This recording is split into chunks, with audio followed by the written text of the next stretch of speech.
아멘, 할렐루야, 반갑습니다. 수요일날 보고 또 보니 더 반갑습니다. 네, 오늘은 이제 우리가 2024년도 마지막 주일입니다. 하나님께서 2024년도에 여러분 가정을 축복해 주시고 또 우리 교회를 축복하셔서 지금까지 무사하게 잘 오게 하신 하나님께 감사를 드립니다.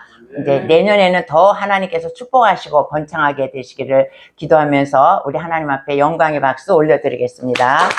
감사합니다. 아멘.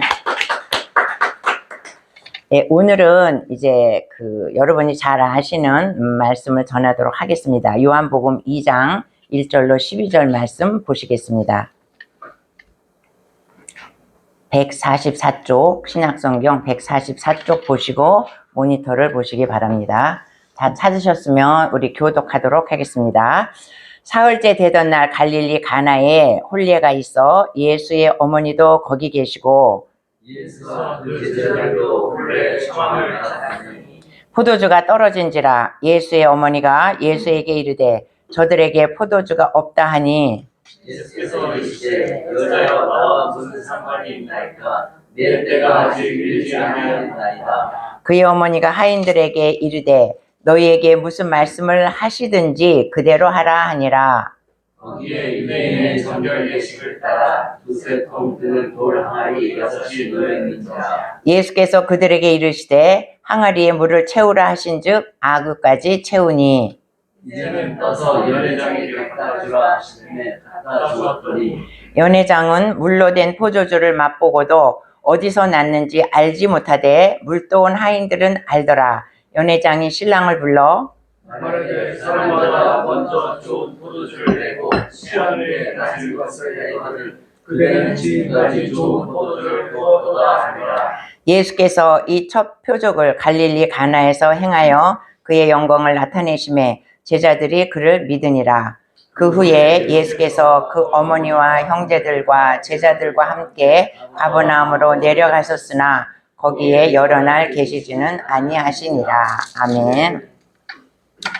예, 오늘 본문의 말씀을 보면 예수님께서 이 본문의 말씀은 공생애가 되기 시작하기 전에 이루었던 기적의 말씀입니다. 예수님은 아직 때가 되지 않았는데 이 기적을 갈릴리 가나의 혼인잔치에서 베푸셨던 것입니다. 그것은 왜 때가 되지 않았는데 베푸셨냐? 이것은 예수님이 메시아이고 예수님의 신적 능력이 있다는 것을 이제 보여주시는 것입니다.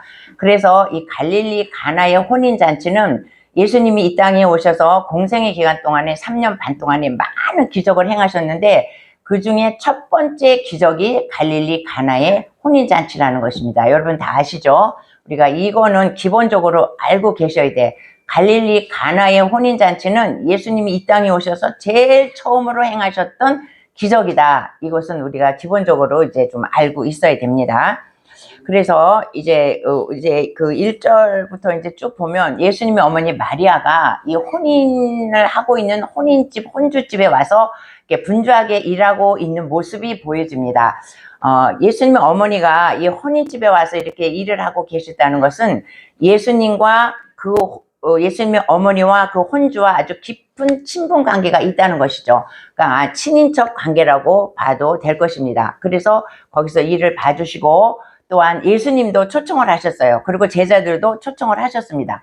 그래서 예수님도 거기서 청함을 받았는데 우리가 예수님을 이렇게 보면 예수님은 우리는 이제 이렇게 많은 것을 보다 보면 누가 이렇게 와서 뭘 해달라 그러면 어떤 땐 굉장히 귀찮을 때도 바쁠 때는 많이 있습니다. 그런데 예수님은 누가 와달라 기도해달라 고쳐달라 이럴 때 한 번도 거절하신 적이 없다는 것입니다. 예수님은 피곤한 몸인데도 불구하고 누가 초대해라 누가 고쳐달라 그러면 다 그것을 응했다는 거예요. 그 바쁜 시간에도. 그래서 이날도 예수님이 초청을 받아서 초청 장치에 간 것입니다. 예수님은 빈부귀전 할 것 없이 누구든지 다 예수님을 원하면 다 갔다는 거예요. 그래서 우리가 알고 보면 세리 마태의 집에도 가셨죠. 세리의 집에 간다는 것은 그 당시 있을 수 없는 일입니다. 유대인으로서 죄인이니까. 근데 세리의 집에 가셔도 거기서 밥을 잡수시고 또 많은 세리들과 이야기하시고 죄인들이 모여서 얘기를 하니까 어떻게 해요? 막 사람들이 손가락질 하는 거야. 어떻게 유대인이 예수라는 사람이 어떻게 저런 죄인과 같이 식사를 하느냐. 이렇게 뒤에서 막 이렇게 손가락질 합니다. 비난을 하고. 우리가 지난주에 봤죠. 삭개오를 세리장인데 예수님께서 내가 너의 집에 유하여야 하겠다 그러고 세리장의 집에도 가셨습니다. 그러니까 우리는 예수님은 손가락질 하든 말든 그것은 상관없어. 예수님이 원하는 곳에 어디든지 가신다는 것을 우리 보여주죠. 그래서 예수님께서는 이제 또 청함을 받아서 그곳에 가셨습니다. 그런데 마침 그곳에 포도주가 잔치집에 떨어졌다는 것이에요. 이스라엘의 그 혼인 예식을 보면 일주일 정도를 혼인 이제 잔치를 한답니다. 그래가지고 일주일 동안 먹고 마시면서 그 신랑 신부를 진정으로 축복해주고 복을 빌어주고 그들이 또 잔치를 하는 것이 그들의 그 혼례 예식인데 중간에 포도주가 떨어졌다. 이것은 엄청 낭패라는 것입니다. 이스라엘 백성들은 우리처럼 물이 흔하지 않기 때문에 이 과즙을 통해서 이제 음료수를 마시는데 포도주가 떨어졌다. 이것은 그 혼주에게 엄청난 실수요, 비난의 화살이 되는 것인데 포도주가 떨어졌다는 것이에요. 그러니까 그 예수님의 어머니 마리아가 예수님한테 가서 그러죠. 이 집에 지금 포도주가 떨어졌어. 이렇게 자기 아들이지만 포도주가 떨어졌습니다. 이렇게 말해요. 그러니까 우리가 4절을 보겠습니다. 예수님이 어떻게 대답하시는가. 4절. 예수께서 이르시되 여자여 나와 무슨 상관이 있나이까. 내 때가 아직 이르지 아니하였나이다. 포도주가 떨어졌다고 예수님의 어머니가 예수님 포도주가 떨어졌습니다. 이렇게 말하니까 어때? 이렇게 여자여 이렇게 말해요. 그러니까 우리의 정서로는 여자여 이런 것이 전혀 너무 이상하죠. 너무 건방진 거 아니야? 너무 무례한 거 아니야? 버릇 없는 거 아니야? 우리는 이렇게 생각합니다. 여자여 그러니까 엄마한테 여자여 그러니까. 근데 이스라엘에서는 이게 별로 무례한 것이 아니라는 것입니다. 그리고 예수님께서 이 말을 하신 것은 나의 어머니지만은 육신의 어머니지만은 내가 지금 메시아 사역을 하는 데 있어서 하나님 앞에서는 마리아도 일개 여자에 불과하다 이거예요. 마리아가 특별한 사람이 아니다는 것을 여기서 말해주는 것입니다. 그러니까 여자요. 다른 여자와 똑같다 이 말이야. 나의 어머니지만 하나님이 볼 때는 마리아도 하나의 여자다. 이렇게 말하는 것이에요. 그래서 마지막 십자가에 달리셨을 때 뭐라 그래요? 여자여 보소서 아들이니이다. 이렇게 말하죠. 거기서도 또 여자라는 말을 써요. 그것은 하나님 밑에서 마리아는 여자라는 거야. 그래서 마리아는 예수님의 어머니지만 하나님의 말씀에 순종을 해야 된다는 것을 여기서 지금 여자여 이 표현을 하고 있는 것입니다. 그래서 여자여 우리는 너무 이상하죠. 엄마가 어떻게 여자여 이렇게 말해. 근데 예수님의 뜻은 그런 것이에요. 그리고 나와 무슨 상관이 있나이까. 이 집의 결혼식인데 내가 지금 손님으로 왔는데 나와 포도주 떨어진 것이 내가 무슨 상관이 있냐. 지금 이 말씀을 하신 것이에요. 그리고 아직 내 때가 이르지 아니하였다. 이것은 뭐냐면 아직은 예수님께서 기적 사역을 하실 때가 아니라는 거예요. 지금은 어떤 때냐? 세례 요한의 때라는 거예요. 세례 요한이 와서 예수님의 길을 예비하시는 그 기간인데 내가 지금 메시아 사역을 할 시간이 아니다. 어머니한테 지금 그렇게 얘기를 하는 것입니다. 그런데 이것을 보면 예수님은 전적으로 하나님의 뜻과 하나님의 시간에 온전히 순종하는 걸 볼 수 있습니다. 예수님은 지금도 얼마든지 기적을 행할 수가 있어요. 메시아적 사역을 얼마든지 행할 수가 있어요. 그러나 기적을 행하지 않는 것입니다. 왜냐? 하나님의 때가 아직 아니기 때문에 예수님은 하시지 않는 것이에요. 그러니까 우리는 어떻게 해요? 우리는 하나님의 때인지 하나님의 뜻인지 알지도 못하고 인간은 인간적인 생각으로 밤새도록 자기의 길을 계획하면서 밤새도록 고민하면서 내 길을 막 내가 꾸민다는 것입니다. 그런데 잠언서 16장에 뭐라 그래요? 사람이 마음으로 자기의 길을 계획할지라도 그 걸음을 인도하시는 이는 누구라고? 여호와.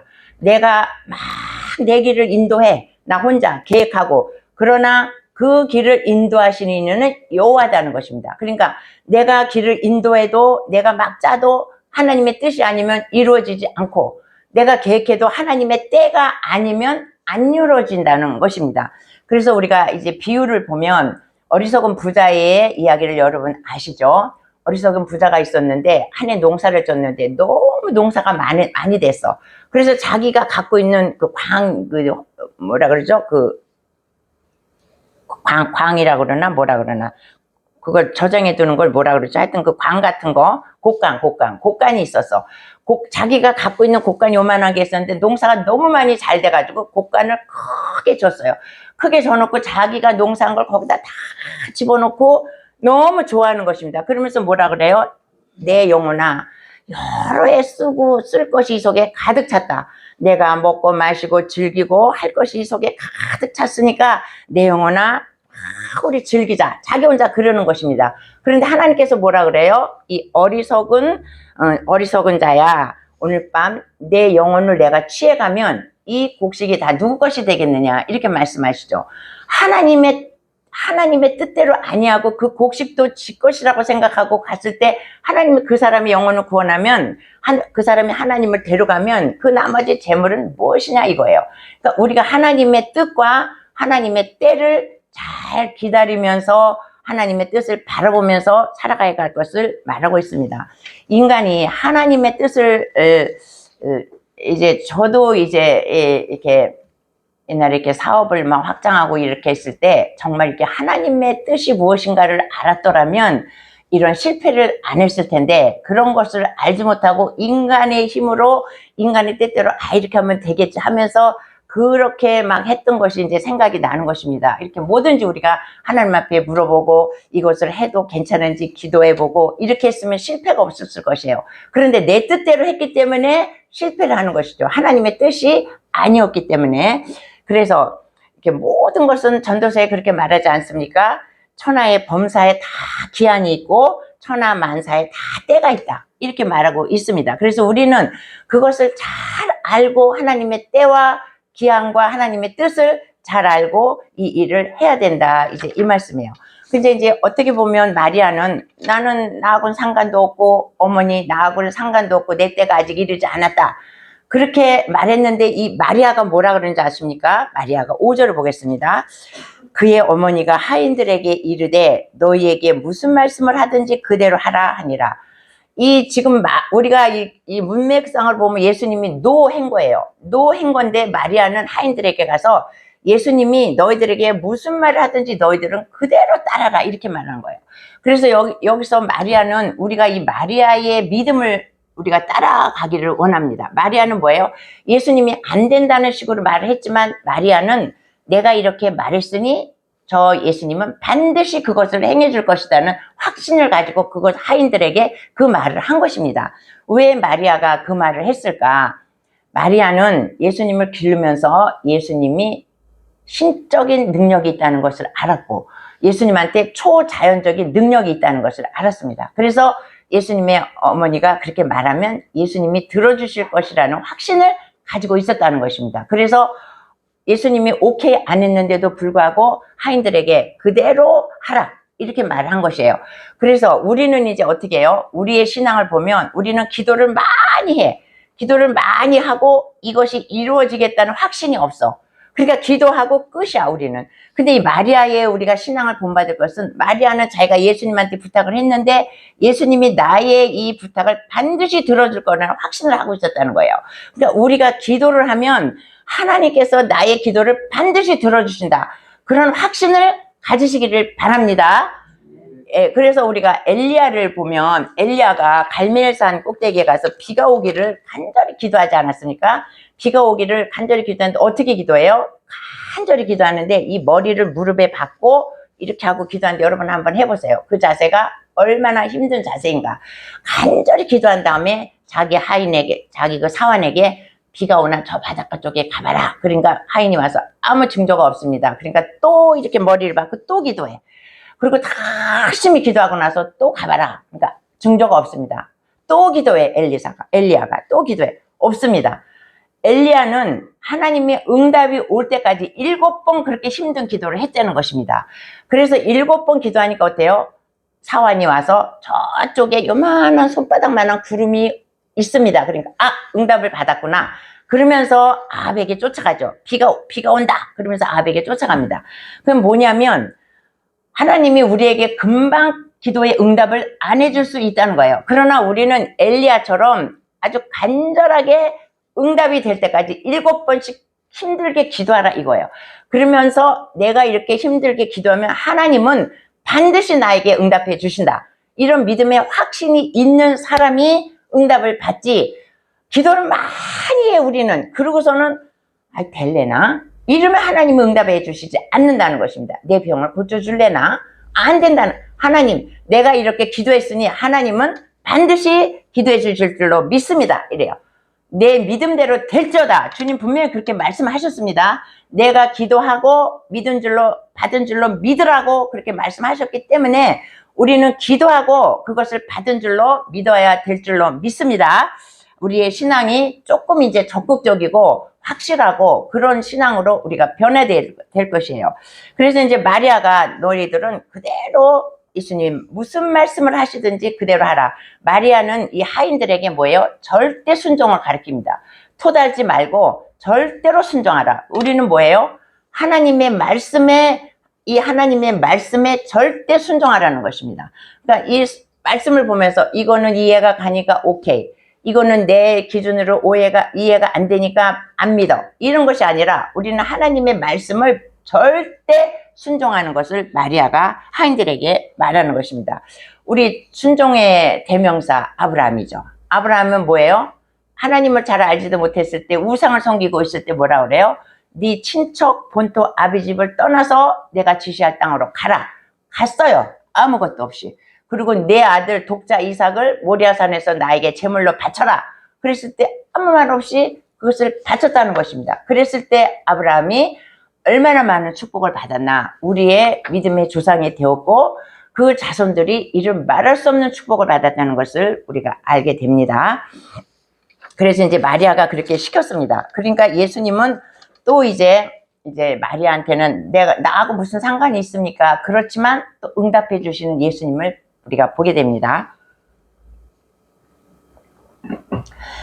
6절에 보면 이제 하인들에게 말씀하시는 거예요, 예수님이. 거기에 유대인의 정결 예식을 따라 두세 통 드는 돌 항아리 6이 놓였는지라. 유대인의 정결 예식이라는 것은 뭐냐면, 유대인들은 밥 먹기 전에 손을 씻습니다. 그러니까 이제 항아리에, 잔치집이나 어디에 항상 물이 놓여 있어요. 그 물로 손을 씻어요. 그것이 그들에게 율법입니다. 이 사람들은 율법을 엄청 지키는 사람들이기 때문에 그 손으로 그 율법을 행한다 해서 그 항아리에서 물을 떠서 손을 씻어. 그러니까 이제 손을 씻는 그 항아리가 6개나 물통이 있었다는 것이에요. 그런데 예수님께서 그들에게 뭐라 그러냐면 그 항아리가 많이 비었으니 물을 다 채워라 이렇게 해요. 근데 예수님께서는 그 항아리에 물을 채워라 그랬는데 이 하인들은 또 더 충성이야. 아구까지 태웠다 그랬어. 예수님이 아구까지 채워라 그렇게 안 했는데 이 하인들은 아구까지 가득 채우는 거예요. 그러니까 이 하인들도 참 순종 잘하지 않습니까? 그래서 이제 아구까지 채웠어. 그랬더니 예수님이 뭐라 그래요? 그것을 떠서 연회장에게 갖다 줘라. 이건 너무나 황당무계한 말씀입니다. 하인들은 이 집에 지금 뭐가 필요한지를 알아요. 포도주가 필요한데 예수님은 그냥 물을 떠다 주라는 거야. 근데 물을 어떻게 떠다 주겠습니까? 그러니까 보통 하인들 같으면 물을 떠다 주면 연회장한테 우리 혼납니다. 이거 절대로 못 해갑니다. 그러면서 쭝얼쭝얼했고 예수님한테 반항을 했고 그리고 지네들끼리 막 수근수근 했을 것인데 이 사람들은 아무 말 없이 그것을 연회장에게 갖다 줬다는 것입니다. 왜? 예수님의 그 권세 아래, 예수님의 그 권위 아래 입을 열 수가 없는 것이죠. 예수님이 떠다 줘라. 그러면은 아무도 그 권세 밑에는 우리가 대항할 자가 없다는 거예요. 그러니까 우리가 성경을 보다 보면 어떻게 해요? 귀신들도 예수님을 보면 두려워서 막 벌벌 떠는 거야. 예수님이 아무 말씀도 안 하셨어요. 그런데도 귀신들은 영물이니까 더 잘 알아. 예수님만 보고는 막 소리 지르고 무서워서 벌벌 떠는 걸 볼 수 있죠. 그러니까 예수님의 권세로 이 하인들은 아무 말 하지 못하고 그 물을 떠다가 줬다는 것입니다. 그래서 그 물이 여기서 두세 통 드는 돌 항아리 6개가 놓여 있다 그랬습니다. 두세 통 드는 돌 항아리라는 것은 한 항아리에 그 물이 한 100ml 이상 들어있다는 거예요. 그러니까 우리가 생수를 보통 1.8리터, 2리터 이러면 생수병 60개 내지 50개가 한 항아리에 있는 것이 그렇게 6개가 많으니까 굉장히 많은 양의 물이 있었는데 예수님은 그 물을 다 채운 다음에 그것을 포도주로 변화시켰다는 것입니다. 그러니까 그것을 이제 이 사람들이 아무 그냥 의심도 안 하고 그것을 가져다가 연회장에게 갖다 줬어요. 그러니까 연회장이 그것을 먹고 이러죠. 어떻게 이렇게 맛있고 좋은 포도주를 갖고 왔느냐. 이 사람은 이 포도주 이렇게 감별하고 그런데 전문가입니다. 포도주 이렇게 막 전문가, 음식 맛 내는 전문가야. 그래서 딱 먹어보면 아는데 이렇게 좋은 포도주를 어디다 뒀다가 이렇게 내오느냐 이렇게 말하죠. 보면 우리 주님은 어떻게 해요? 우리에게 뭘 주실 때 최고로 좋은 걸 주신다는 거야. 시시한 거 안 줘. 우리 주님은 우리 줄 때 제일 최고의 것. 이 연회장이 깜짝 놀라는 거예요. 보통 사람들은 다 처음에 좋은 거 내놨다가 사람들이 취하면 나쁜 거를 내놓는데 이 신랑은 어떻게 처음에는 그저 그런 거 내놓더니 마지막에 이렇게 최고의 최상품의 포도주를 내오냐 이렇게 말하는 것입니다. 그러니까 우리가 어때요? 우리 자식을 기를 때 어때? 성경에도 말씀하셨죠.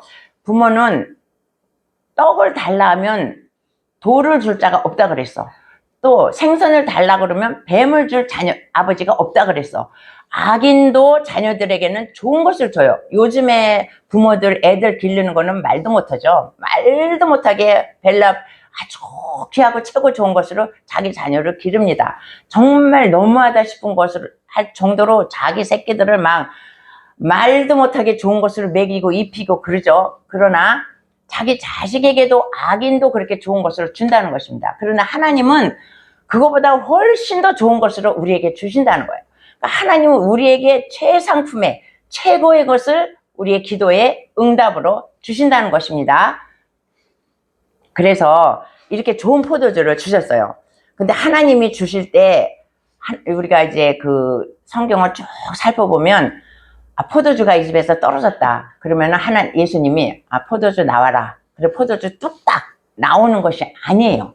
항상 우리 예수님이 기적을 행하실 때 어떻게 내가 가지고 있는 것을 가지고 예수님은 그것을 사용하시는 것입니다. 이 집에 돌 항아리에 물이 있었어요. 물을 채우라 그랬어. 내가 그 물이 없었으면 예수님은 어떤 방법을 하셨을지 모르지만은 내가 가지고 있는 그 물이 있었다는 거야. 그 물이 변해서 포도주를 만든다는 것입니다. 우리가 오병이어의 기적을 봅니다. 오병이어의 기적에 넓은 벌판에 5,000명을 먹여야 되는데 아무것도 없었어. 근데 예수님이 떡 나와라. 그래서 떡을 내놓고 물고기 나와라. 그러지 않으셨죠? 어린 소년이 갖고 온 물고기 2마리와 보리떡 5개를 가지고 그것을 띄워주니까 계속해서 나온다는 거야. 예수님은 내가 가진 게 뭐가 있어야 그것을 나눠주면 넘치게 기적을 베푸신다는 것입니다. 또 우리가 그 엘리사의 그 사환의 그 부인이 있었죠. 엘리사의 그 선지학교 사환 중에 생도가 하나 있었는데 빚을 많이 주고 죽었습니다. 그러니까 그 부인이 막 엘리사에게 쫓아왔어. 선생님, 우리 남편이 지금 죽었는데 빚을 많이 남겨놓고 죽었는데 지금 그 체주가 와가지고 우리 아들 둘을 종으로 데려간다고 합니다. 빚을 갚을 길이 없으니까 우리 아들을 데려가서 종으로 삼겠다고 합니다. 내 남편도 죽었고 아들을 종으로 데려가면 나는 어떻게 살겠습니까? 하면서 엘리사에게 막 탄원을 하면서 우는 것입니다. 그러니까 엘리사가 뭐라 그래요? 너희 집에 무엇이 있느냐? 그러죠. 그러니까 그 사환의 그 부인이 우리 집에 기름 1병밖에 없습니다. 이렇게 말해요. 그러니까 그러면 너는 가서 동네에 가서 있는 그릇을 다 많이 빌려와라. 빌려오되 많이 빌려와라. 그래요. 그래서 그 여자가 많이 빌려왔어요. 그러니까 그 기름 1병 있는 걸 가지고 부어라 그래요. 그러니까 이 많은 그릇에 부으니까 가득 차 또 붓고 요만한 기름병 하나에서 그 그릇에 빌려온 그릇에 기름이 가득 찼다는 것입니다. 그러니까 그 여자가 그 기름으로 빚을 다 갚고 그 2 아들과 같이 생활하기에 부족함이 없었다 그랬습니다. 이 하나님께서 이 여자에 뭘 쓰신 거예요? 집에 있는 귀중한 기름 1병 남은 거 그거를 쓰신 거야. 그거를 쓰시고 그게 없었다면 엘리사가 기름 나와라 이렇게 안 하셨대요. 반드시 우리 안에 있는 무엇인가 가지고 쓰신다는 것입니다. 기름병 1병을 가지고 그 기름을 많이 하시고 오병이어의 기적으로 보리떡 2개와 보리떡 5개와 물고기 2마리로 5,000명을 먹이셨어요. 그러면 우리에게는 무엇이 있냐 이거예요. 주님께서 네 집에 무엇이 있느냐, 너에게 무엇이 있느냐, 나에게 돈이 있습니다. 하나님 앞에 돈을 내놓으면 내가 내놓을 때는 너무나 아까운 돈이지만 하나님께서는 어떻게 해요? 우리가 이 물질을 사용하는 데 있어서도 이 진리를 알아야 돼. 내가 물질을 내가 100만 원을 내놨으면 하나님은 억으로 갚아주신다, 이렇게 생각하시면 돼요. 그러니까 기름병 한 병이 있었는데 자기들의 빚을 다 갚고도 어떻게 해요? 아들하고 먹고 살기에 부족함이 없을 만큼 넘치도록 채워주셨다는 거예요. 보리떡 5개와 2마리 가지고 5,000명을 먹이셨다는 거예요. 나는 100만 원을 드렸어. 근데 하나님은 억을 주셨어. 그럼 100만 원 안 드릴 자가 어디 있냐 이거예요. 나에게 건강이 있어. 나 건강을 드리는 거야. 내 건강을 드리면 하나님은 나의 건강을 가지고 어떻게 나를 사용하시고 축복하시는지 모른다는 거예요. 나에게 재능이 있어. 어떤 재능. 내가 그걸 하나님 앞에 드려. 그럼 하나님은 그 재능을 가지고 어떻게 해요? 하나님은 또 어떻게 쓰실지 알지 못하는 거예요. 네 집에 무엇이 있느냐, 이것을 하나님은 우리에게 요구하신다는 것입니다. 각자 나에게는, 나는 아무것도 없고 보잘것도 없고 부족한 사람이지만은 하나님 보시기에 나에게 뭐가 있다는 것입니다.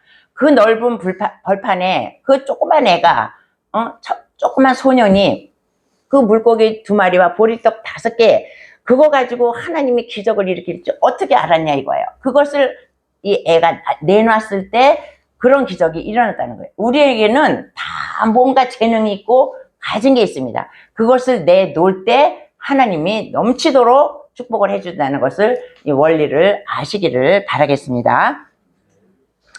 예, 그래서 이제 아주 연회장이 아주 그냥 풍성하게 됐죠. 맛있는 포도주를 갖다 줬기 때문에.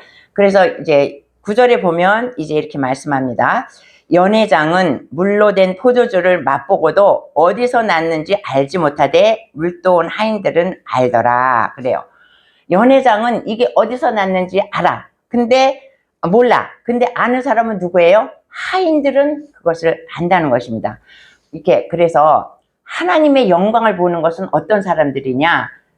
하인들처럼 순종하면서 일하는 사람, 순종하면서 말없이 충성하며 일하는 사람이 하나님의 영광을 본다는 것입니다. 이 하인들은 섬김을 받는 직업이 아니에요. 하인들은 섬김을 전혀 받지 못해. 하인들은 뭐예요? 다 섬기는 거야. 섬기는 거야. 섬기는데 하나님의 영광을 받다는 거예요. 얼마나 귀한 영광을 본 것입니까? 하나님의 기적을 이 사람들이 본 것이에요. 그리고 이것을 본 것은 누구예요? 예수님의 제자들이라는 것입니다. 예수님의 제자들은 예수님 옆을 떠나지 않아. 예수님과 늘 동행해. 늘 같이 있어. 그러니까 우리가 예수님과 24시간 늘 기도하고 대화하고 우리가 예수님과 옆에 늘 있으면 우리가 예수님의 영광을 보게 되고 예수님의 기적을 보게 되고 내가 기적의 주인공이 된다는 것입니다. 그래서 이 연회장은 그냥 보고 맛있는 포도주다, 어디서 갖고 왔냐 이러지만 그것을 아는 사람은 오직 충성된 하인과 예수님의 옆에 있던 제자들이었다는 것입니다. 그래서 이제 그 잔치가 아주 풍성하게 됐죠. 만약에 예수님께서 이 잔치 자리에 없었다면 이 잔치집은 어떻게 됐을까? 이 잔치집은 아마 굉장히 소란하고, 아니 잔치를 불러놓고 포도주도 제대로 준비 안 해놓고 하면서 얼마나 뒤에서 많은 말썽이 있었겠습니까? 그러나 이 예수님으로 말미암아서 이 신랑과 신부는 정말 행복한 결혼식을 하고 신혼생활을 했을 것입니다. 만약에 포도주가 없었으면 이 신랑과 신부는 처음부터 삐그러진 그 결혼식을 하고 우울한 생활을 하게 되었을 것입니다. 이것은 뭐냐면 우리에게 있어서 예수님이 우리 안에 와 계신다는 것이 얼마나 축복이라는 것입니다. 만약에 우리가 예수님이 안 계시고 우리가 예수를 믿지 않았다면 우리가 비록 세상에서는 잘 살고 세상에서는 뻔듯하게 산다 할지라도 그 마음 가운데는 항상 공허하고 피폐하고 무엇인가 채워지지 않는 그런 것이 있습니다. 그러나 우리가 예수님을 모시고 살기 때문에 우리는 항상 기쁘고 우리가 부족할 때 또 항상 하나님께서 채워주시고 우리가 예수님으로 인해서 날마다 복되고 기쁜 삶을 살아간다는 것을 우리가 정말 감사하면서 생각해야 될 것입니다.